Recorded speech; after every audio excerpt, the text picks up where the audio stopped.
Most people see a Washington quarter as just 25 cents, but hidden among these everyday coins are rare treasures worth hundreds or even thousands of dollars.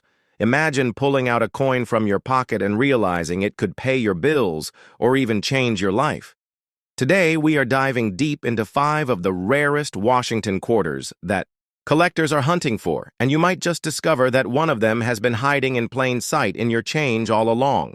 In the mid-1980s, America was experiencing a time of economic change, social transformation, and cultural milestones. And in the midst of this shifting landscape, the United States Mint continued its long tradition of producing the Washington quarter, a coin that had been in circulation since 1932 and was originally created to honor the 200th anniversary of George Washington's birth.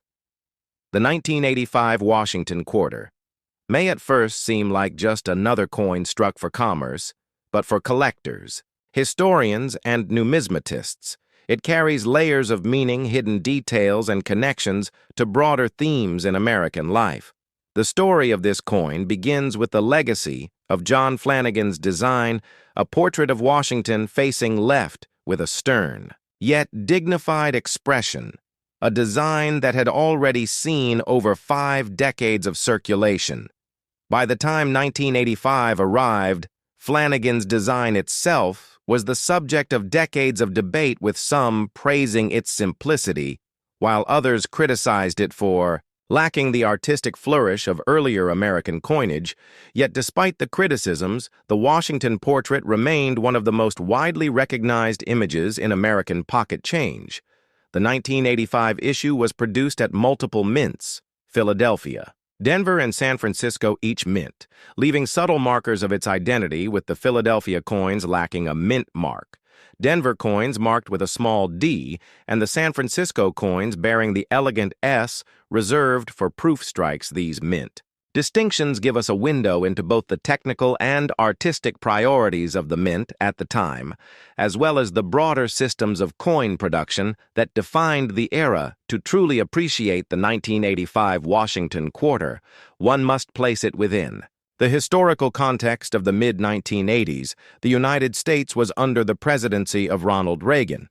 The Cold War was still shaping international policy, and domestically the economy was in a period of recovery after the struggles of the 1970s. Inflation was being tamed, interest rates were shifting, and American consumers were returning to habits of spending and saving that reflected a new confidence in the dollar. The Washington quarter, as a piece of everyday currency, circulated through the hands of millions of Americans who may have been unaware that the very coins they used were tiny artifacts of their era.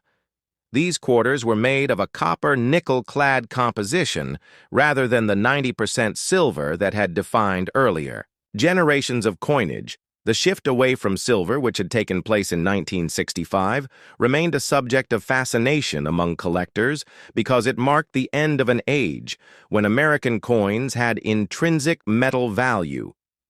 In 1985, this meant that the Washington quarter was not a silver coin, but rather a token of trust, backed by the strength of the U.S. economy and the faith of its people in their government-issued currency. From a production standpoint, the United States Mint struck hundreds of millions of these coins in 1985, making them widely available. But among this massive output, there are always mysteries that intrigue collectors, such as die varieties, striking errors, and condition rarities. Some 1985 quarters have been found with off-center strikes doubled, dies, weak strikes, and other anomalies that turn ordinary pocket change into highly sought-after collectibles. The value of a 1985 quarter, therefore, depends not just on its face value of 25 cents, but also on its condition, its mint origin, and whether it carries any unusual characteristics. High-grade examples certified by professional grading services can sell for many multiples of face value, and pristine proof examples from the San Francisco Mint with deep cameo. Contrast between frosted designs and mirrored fields are treasured by serious collectors. But the 1985 quarter is not only a story of metal production and value, it is also a story of symbolism and continuity. By 1985, the Washington quarter had been in circulation for 53 years, and it had become more than just a coin. It was a cultural icon, an emblem of Washington's leadership and the enduring identity of the nation itself. Every time someone held this coin in their hand, they were touching a direct link to history, to the founding father who led the nation through revolution, and to the mint's continuing mission to provide coinage for commerce and heritage for the people. In fact, the very durability of the Washington design speaks volumes about how Americans in the 20th century understood continuity, tradition, and the role of national symbols in everyday life.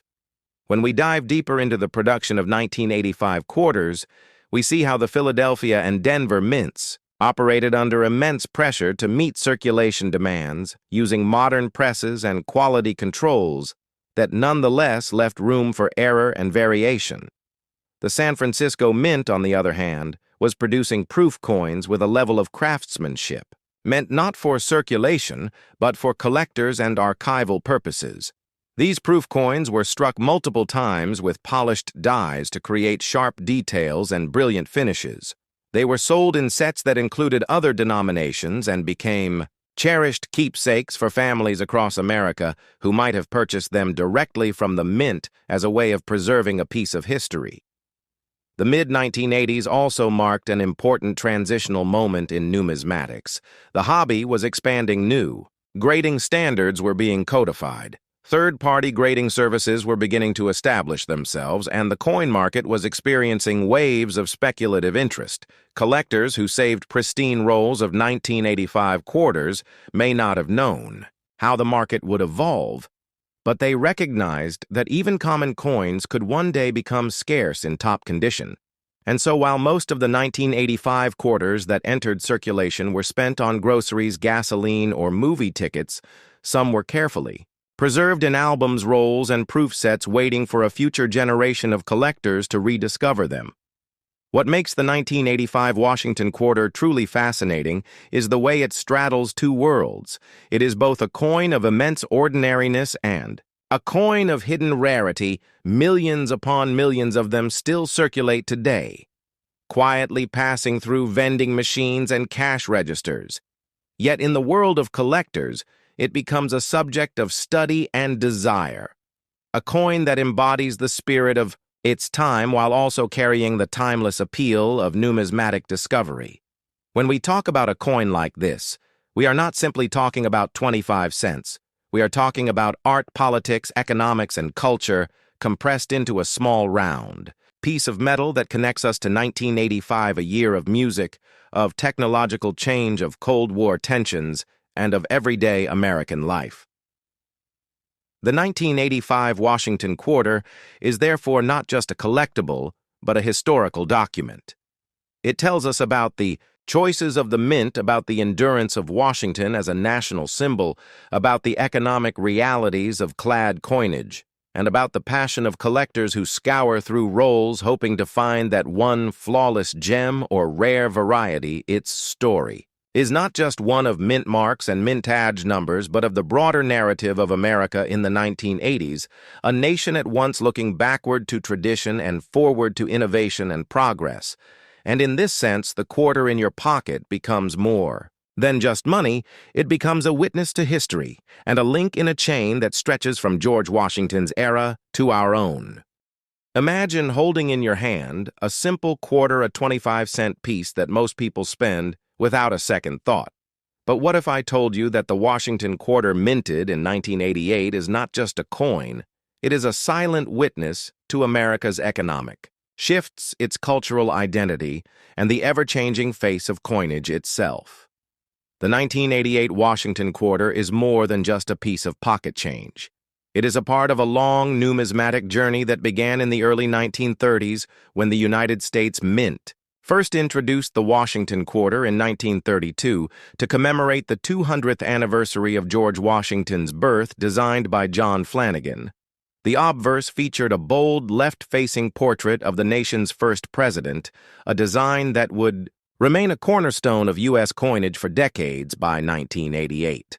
The Washington quarter had already been circulating for more than half a century, and during those years it carried the story of inflation, rising costs of living, changes in minting technology, and the evolution of American society itself To truly appreciate the 1988 quarter, you must step back into the history of the 1980s, a decade of transition and turbulence. The U.S. was emerging from the economic challenges of the 1970s. Inflation had ravaged purchasing power, gas prices had shaken households, and silver had long been stripped from circulating quarters after 1964. By 1988, the coin was no longer made of silver but instead struck in copper nickel, clad over a pure copper core, a composition introduced in 1965 that had become the standard for American quarters. The metallic content may not have been precious, but the meaning embedded in the coin was far richer. The design of George Washington still stood proud, a reassuring face of stability in a decade where technology, culture, and politics were shifting rapidly. The 1988 quarter was minted at two primary facilities, Philadelphia and Denver, each producing hundreds of millions of coins. Yet collectors today know that not every quarter is the same. Some were struck with sharper details than others. Some suffered from errors that slipped past inspectors, creating varieties that now intrigue collectors and fetch high prices at auctions. These include off-center strikes, double die, obverses, and weak strikes where the details of Washington's hair and the eagle on the reverse appear faint. Specialists in numismatics pore over these details, carefully weighing condition, rarity, and mint mark to determine a coin's true value. And while most 1988 quarters remain worth only face value, in worn condition, pristine examples graded MS-67 or higher can attract serious collector interest. But beyond its market value, the 1988 quarter is fascinating because of the broader story of American coinage in that era. The late 1980s represented the last calm before a storm of change. Just over a decade later, the state quarters program would revolutionize collecting by introducing 50 different designs. 1. For each state from 1999 to 2008, that means the 1988 quarter belongs to the final generation of traditional Washington quarters. Before America's coinage landscape was completely transformed, it was among the last of the coins to circulate in a period where quarters looked the same year after year. Dependable, predictable, uniform. This continuity is why collectors often see the 1988 quarter as a historical marker, a coin from the end of one era and the threshold of another. Think about the imagery on the reverse. The proud heraldic eagle with its outstretched wings clutching arrows in its talons, surrounded by olive branches, a symbol of strength and peace. This design, which had graced the quarter since 1932, would soon be replaced and never return to circulation again. The eagle reverse remained iconic, but by the end of the century, it gave way to the new program that brought state pride and regional history into America's pocket change. So in studying the 1988 quarter, we are looking at one of the final chapters of the eagle reverse design, a coin that closed out a tradition and handed the torch to something entirely new. The minting process itself in 1988 reflected the technology of the time the U.S. Mint was producing. Billions of coins annually using massive high-speed presses, but human error and machine wear sometimes created mistakes that slipped into circulation. Today, these mint errors are treasured by collectors who know that such quirks transform ordinary coins into rare and valuable treasures. Imagine finding a 1988 quarter struck on a planche intended for a dime, or one with a dramatic off-center strike. Such pieces can turn an everyday coin into a rarity worth hundreds or even thousands of dollars to the right buyer. And it is these hidden possibilities that keep collectors searching through rolls of quarters at banks and boxes of change from cash registers, always hoping to discover that one coin that history and chance conspired to make special.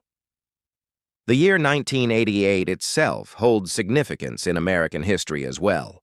Ronald Reagan was serving his final year as president, the Cold War was winding down, the Berlin Wall would soon fall, and technology was beginning to reshape society with Personal computers and early mobile phones making their way into everyday life. Against this backdrop, the Washington Quarter continued to circulate a humble yet ever-present reminder of American identity, carrying the image of the nation's founding. Father, into every grocery store, every gas station, and every corner shop across the country, coins, like the 1988 quarter, remind us that history is not only written in books or carved in monuments, but also jingles quietly in our pockets for collectors. And historians, the condition of a 1988 quarter can make all the difference. Circulated examples tell the story of a coin that did its job faithfully, passing from hand to hand across countless transactions, while uncirculated mint state examples, preserved in rolls or sets, remain as time capsules, capturing the crisp details and bright luster of a coin as it looked the moment it left the press. Numismatic grading organizations like PCGS and NGC have certified some 1988 quarters in extraordinarily high grades, and these are now considered elite examples, highly prized by those who appreciate both artistry and preservation. So when you see a 1988 Washington quarter, do not dismiss it as just another piece of spare change. Recognize it as part of a narrative that connects George Washington's bicentennial in 1932 to the modern age of the 21st century, a coin that represents the resilience of a nation, its capacity for continuity and change, and the fascinating interplay of artistry, history, and economy captured in metal. The 1988 quarter is more than money. It is memory, heritage, and history pressed into copper and nickel, and it still carries stories that collectors and historians continue to uncover today. In the world of American coinage, few coins hold as much intrigue and historical fascination as the Washington Quarter of 1966, a coin that was born in a decade of immense change.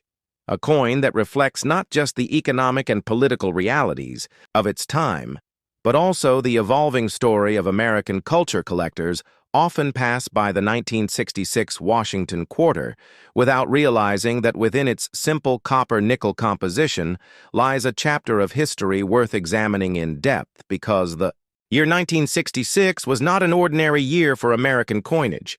It was a year when silver disappeared from our everyday money. It was a year when the United States Mint faced shortages, controversies, and a public demand for coins unlike ever before. The Washington Quarter, which had been first introduced in 1932 to commemorate the 200th birthday of George Washington, was never just an ordinary piece of money. It symbolized leadership, strength, and continuity through generations. But by the mid-1960s, the coin was undergoing one of its most dramatic transformations in history because of the silver crisis and the rising demand for circulating coinage. The 1966 quarter was struck during what numismatists call the coin shortage era, a time when banks, grocery stores, gas stations, and everyday Americans were struggling to get enough coins for transactions. The shortage was so severe that people hoarded coins, believing that the silver content in older coins made them more valuable.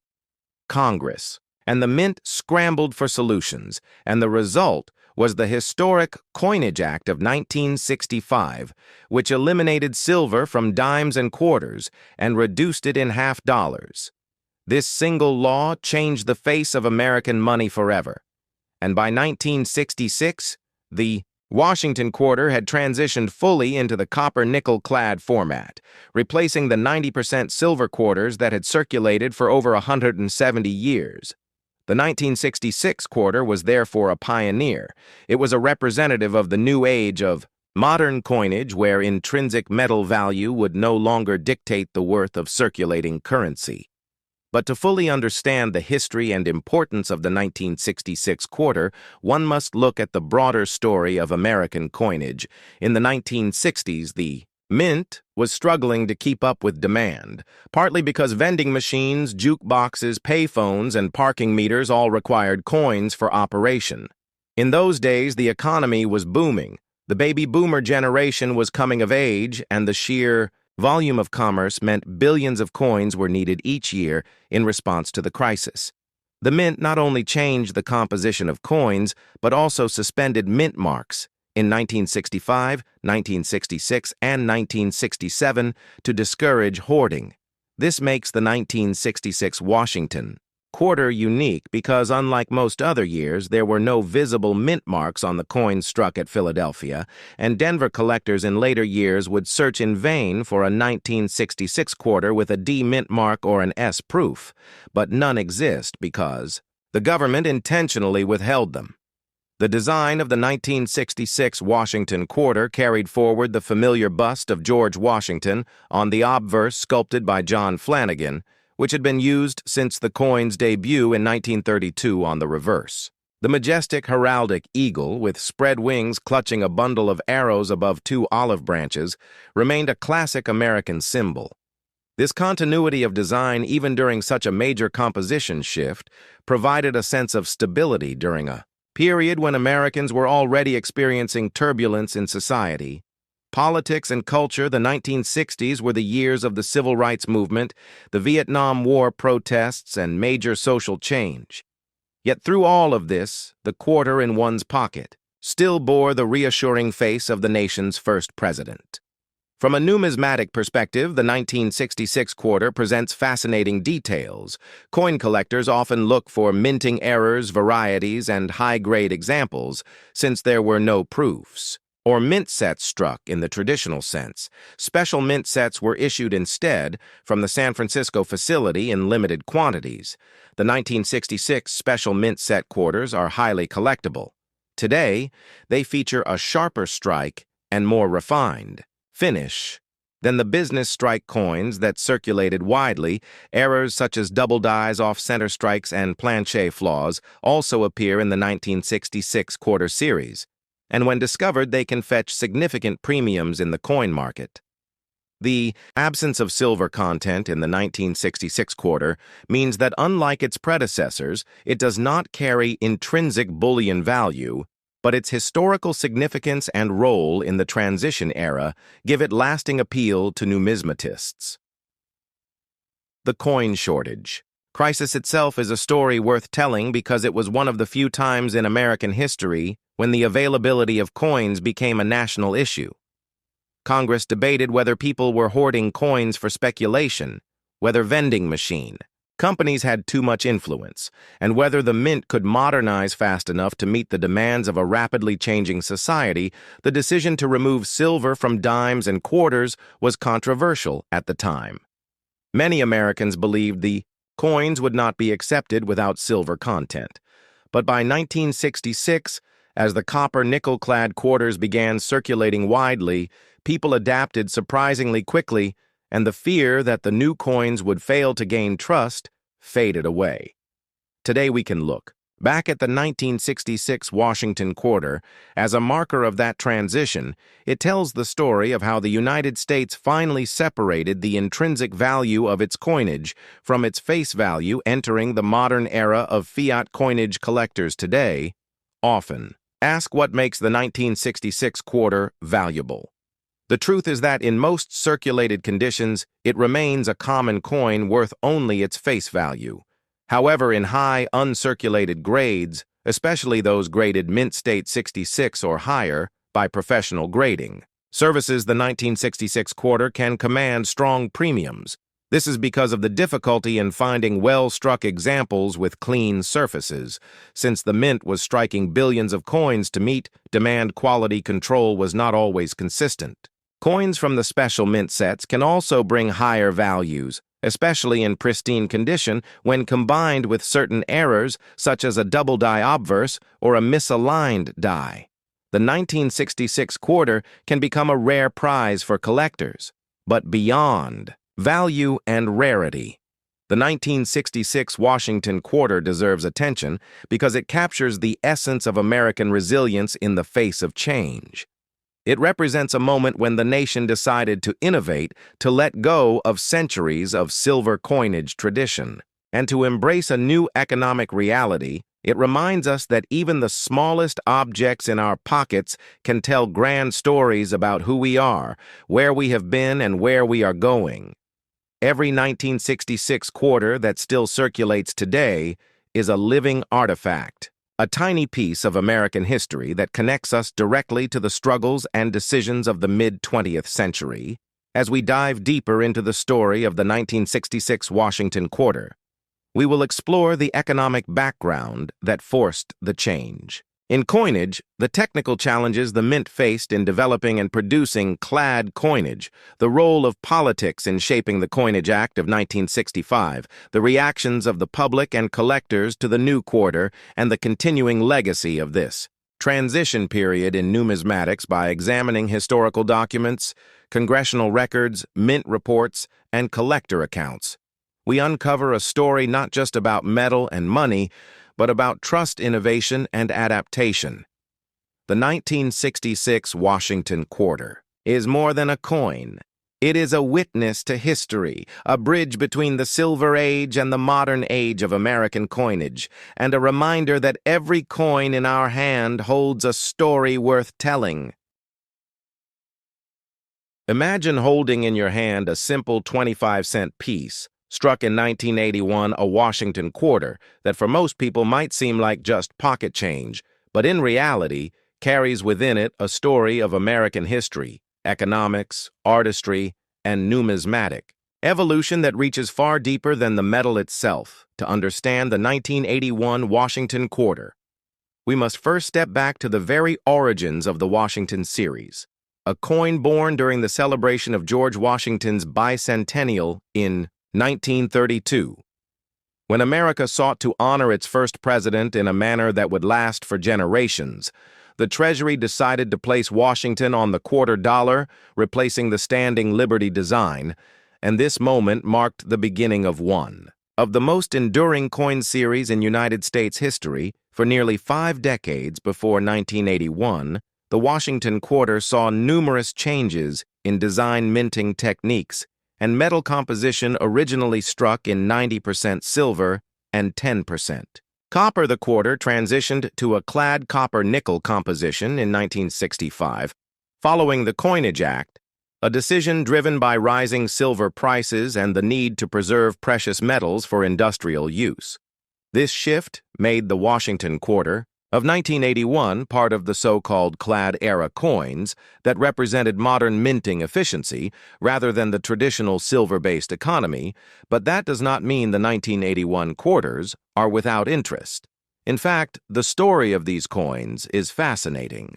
When viewed through the lens of mint production numbers, collector demand, historical context, and the hidden varieties that keep collectors searching through their change jars, the 1981 quarter was struck at 3 facilities: the Philadelphia Mint, the Denver Mint, and the San Francisco Mint.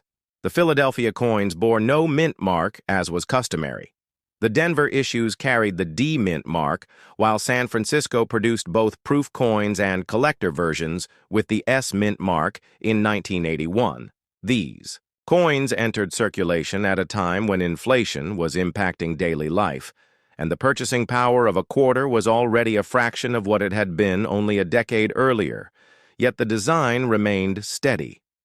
John Flanagan's portrait of George Washington on the obverse, with its neoclassical style, retained the aura of dignity that the mint had always intended, while the reverse continued to display the heraldic eagle with outstretched wings, an image of strength, national identity, and continuity. The mintages of 1981 are remarkable in their own right. Philadelphia struck hundreds of millions of quarters. Denver likewise produced vast numbers, ensuring that these coins would be plentiful in circulation. But where rarity and intrigue begin to emerge is with the proof issues and the quality of the strikes, because the 1981 proof sets included both Type 1 and Type 2 S mint marks, the first being a filled S, and the second being a clearer, sharper S. Collectors often seek these varieties, and in the world of modern coin collecting, these differences create layers of value and desirability beyond the face value of the coin. In terms of historical importance, 1981 was situated in an era of American transition, the Reagan administration. had just begun bringing new directions in economic policy, military buildup, and renewed patriotism. The coinage of the time became symbols of this shift, an era when everyday currency was no longer tied to precious metals, but still held cultural and historical weight. To understand the significance of the 1981 quarter in a numismatic sense, one must dive into grading standards, errors, and the fascinating anomalies that collectors' prize coins struck off center. Double dies, weak strikes, and high-grade mint-state examples can turn a seemingly ordinary 1981 quarter into a piece worth far more than its denomination. For example, finding a 1981 Washington quarter graded MS-67 or higher by PCGS or NGC can place its value into the hundreds, due to scarcity at that pristine level. Even more so for proof examples with cameo or deep cameo designations, which show the contrast between frosted design elements and mirror-like fields. The artistry of the Washington quarter, though often overlooked, is essential to the narrative. Flanagan's design has been critiqued, debated, and defended for decades. Some argue that Laura Garden Fraser's original design for the Washington bicentennial should have been chosen instead. But Flanagan's portrait, carried through to the end of the 20th century, anchoring American coinage in a classical style, the 1981 coin, therefore serves as a bridge between eras. It embodies the steadfastness of tradition, yet exists firmly in the modern-clad era. Its story is not just about metal content or circulation, but about the philosophy of American coinage, how the mint balances artistry production demands and the economic realities of the nation to stretch this history into a full-length exploration. One must also dive into the collecting culture of the early 1980s. Coin shows were thriving, price guides were becoming increasingly influential, and publications like the Red Book were essential for hobbyists. The Washington Quarter series became a staple of albums and folders where collectors could hunt for each date and mint mark, filling pages with the fruits of their labor, and the 1981 issues were no exception. They may not be the rarest, but they provided essential steps toward the larger challenge of completing the series. When you place the 1981 Washington quarter into its broader historical tapestry, you uncover stories of minting technology, advances in die-making, the shift from hand engraving to computer-assisted processes, and the refinement of planche preparation that shaped the coins we see today. Even the luster of a high-grade 1981 quarter tells us something about how the mint was perfecting its process of mass production while attempting to maintain visual appeal to bring collectors and historians alike into the deeper narrative. One might also examine how these coins circulated, what they could buy in 1981 compared to today, and how inflation and economic shifts have altered the value of everyday currency. A quarter then could purchase a phone call, a small snack, or contribute meaningfully to daily transactions. But today, the same coin often feels insignificant, underscoring how currency has shifted from tangible purchasing power to largely digital transactions. Yet through all of this, the Washington quarter of 1981 still circulates, still serves as a piece of living history in pockets and coin rolls across the country. In conclusion, the 1981 Washington quarter is not just another piece of pocket change. It is a window into American history, minting practices, artistry, economic change, and the collecting passion that continues to thrive decades later. To tell its story fully is to tell the story of America in 1981 and the enduring legacy of a coin series that has stood the test of time for nearly a century. And that is why, when you look closely at a Washington quarter from 1981, you are not just seeing 25 cents, you are holding a piece of history that continues to inspire collectors, historians, and everyday citizens alike. Imagine holding in your hand a small piece of metal that carries not only the face of the nation's first president, but also decades of American history. From the time it was struck in the early 1970s, the Washington quarter, minted in 1972, is more than just 25 cents of change. It is a symbol of a country in transition, a nation that was leaving behind the turbulent 1960s and entering a new decade filled with economic struggles, cultural shifts, and political challenges. And within, that quarter struck in copper-nickel. Not silver anymore lies a reflection of those times now to truly understand the 1972 Washington quarter. We must first journey back to the origins of the Washington quarter itself, a coin that was first authorized. In 1932, to honor the 200th anniversary of George Washington's birth, the idea was originally meant as a one-year commemorative coin, but its popularity and its design by sculptor John Flanagan ensured that it became a permanent part of American coinage. So when you look at the 1972 quarter, you are looking at a continuation of a tradition stretching back 4 decades, a tradition that replaced the standing Liberty quarter and brought in an image of Washington that was meant to project stability, strength, and patriotism as America entered the Great Depression. Fast forward to 1972, and the Washington quarter had already seen several important changes, most notably the removal of silver in 1965 due to rising costs of silver, bullion, which meant that by the time the 1972 quarters were struck, they were composed of a clad copper-nickel alloy with an inner core of pure copper, surrounded by a layer of nickel, which gave them their shiny, silvery appearance, but took away the intrinsic bullion value that earlier quarters carried. The Coinage Act of 1965 had ushered in this new era, and by 1972, every quarter you could find in circulation carried this copper-nickel-clad composition, no longer a coin of precious metal, but still an essential piece of commerce and everyday life in America.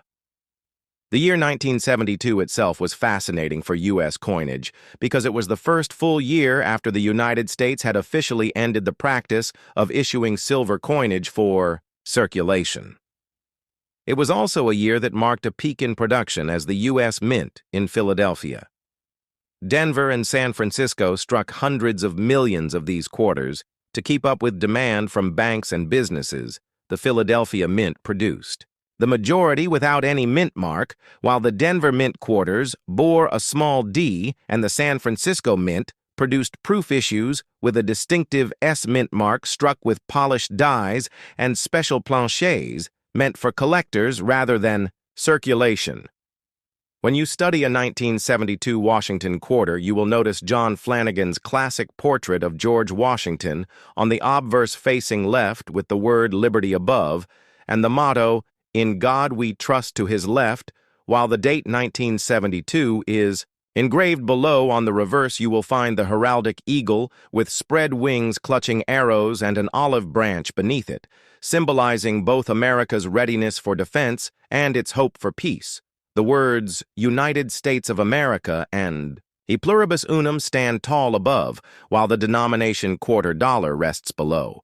This design remained largely unchanged for decades until the introduction of the 50-state quarters program in 1999, which means that a 1972 quarter still carries that traditional dignified look. Collectors find the 1972 Washington quarter interesting, not because it contains silver, but because of the stories these coins tell about minting practices, striking quality and errors from that era. For instance, some 1972 quarters are known for weak strikes or misaligned dies, which means that finding a sharply struck example with full details on Washington's hair or the eagle's feathers can make the coin much more desirable in higher grades coins preserved in mint state condition with no wear. Particularly those graded MS-65 or above can fetch far more than face value at auctions, while proof versions with deep cameo contrasts struck in San Francisco are especially valued by collectors. To put the 1972 quarter into perspective, we must also look at the broader economy of the early 1970s. Inflation was on the rise, wages, and prices were being squeezed. The U.S. dollar itself was losing ground after President Nixon ended the Bretton Woods system and detached the dollar from gold in 1971, which meant that coins like the quarter became purely fiat in nature. Their value was only what the government declared it to be, not tied to silver or gold anymore. So the quarter of 1972 represents a moment in time when Americans were adjusting to this new financial reality, when carrying a coin was no longer about holding intrinsic value, but about trusting in the faith and credit of the government. The Washington quarter, minted in 1972, also links us to the culture of that era. Think about it. This was the time of the Watergate scandal. The Vietnam War was still ongoing, and American society was shifting rapidly. Coins minted that year traveled through hands at gas stations, diners, and supermarkets. They jingled in the pockets of factory workers, teachers, students, and farmers. They paid for sodas, movie tickets, bus fares, and Sunday newspapers. They became part of everyday life stories and memories, and every single one of those quarters carries with it the silent witness of those times.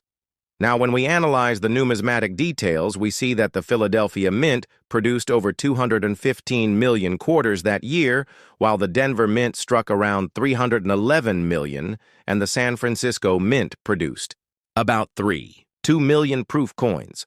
So while none of these are particularly rare in circulation, the challenge lies in condition. Collectors know that finding an uncirculated 1972 quarter with no bag marks, brilliant luster, and sharp details can be tough, since most entered circulation immediately and were heavily used by the public in commerce.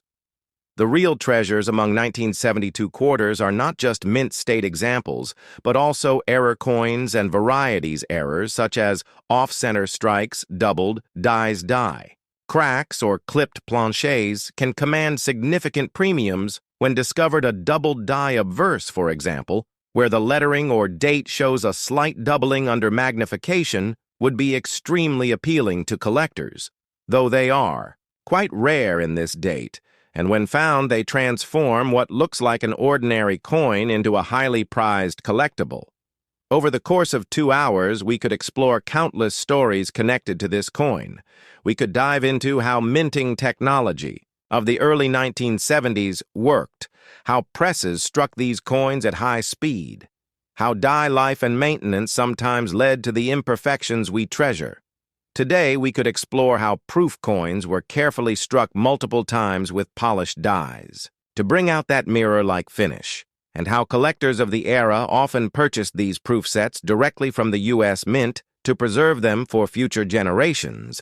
We could even trace how the 1972 quarter fits into the larger story of American coinage from the first quarters struck in 1796 through the Liberty Seated series, the Barber quarters, the Standing Liberty quarters, and ultimately the Washington quarter, which dominated for the remainder of the 20th century, the 1972 Washington quarter is not just a piece of metal. It is a snapshot of American history, a product of a mint balancing mass production with artistry, a coin that tells us about inflation and economics, about everyday life, and about the collecting world. It may not hold silver, but it holds a story, and that story is what makes it valuable far beyond its face value.